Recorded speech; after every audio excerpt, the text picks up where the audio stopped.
In Virginia, a nurse sits behind bars after, in some instances, newborn black babies were found with serious injuries, broken bones. Enrico Doctors Hospital says staff found 3 babies with, quote, unexplainable fractures.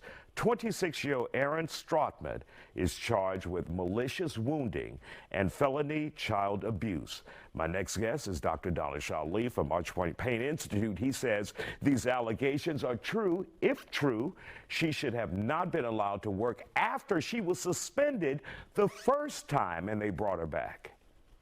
First of all, your thoughts on this case and just how horrible it is that a nurse, someone in your profession, would harm a child like that, a newborn.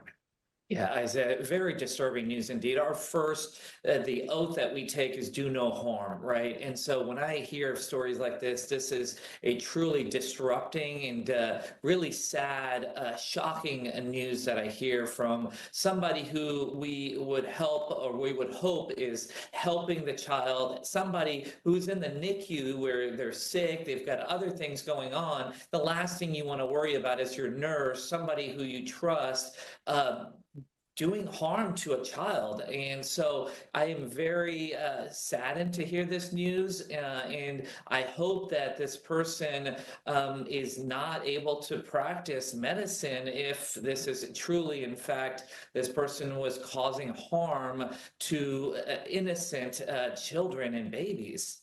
Now, we know she was accused initially by the hospital internally when they said she may have harmed 3 other children, but then a year passed by, she was suspended, a year passed by, and they brought her back. Was that a mistake?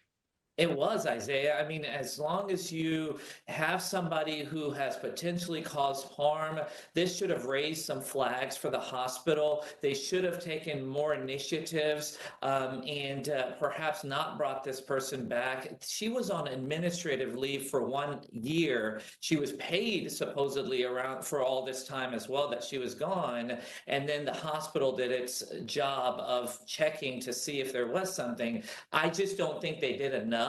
I don't think they did enough investigation. I know that hospitals have ethical boards and committees. Sometimes, you know, when these sorts of bigger allegations happen, it's the hospital's responsibility to make sure that they either have a third party, somebody else that's reviewing this to make sure that everything is checked off and there was no malicious harm that was involved in this. From your research, what exactly did she do to some of the children?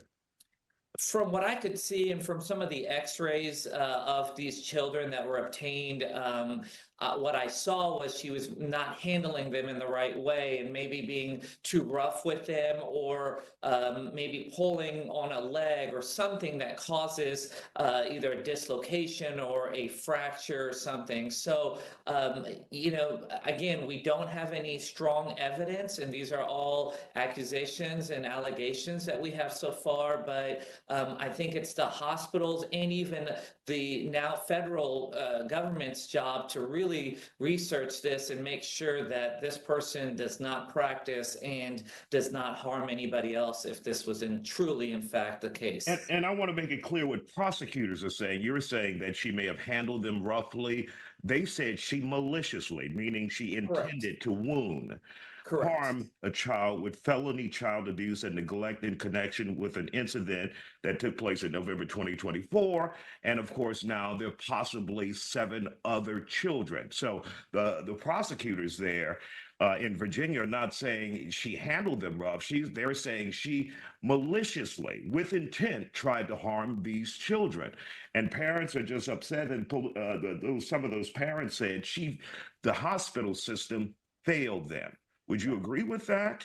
I would, Isaiah. I think that unless we have other third parties and other people that have investigated this telling us, yes, this person is safe and there was no malicious harm that was involved in this on purpose, you know, if they cannot prove that, then this person should not have been allowed back into the hospital setting.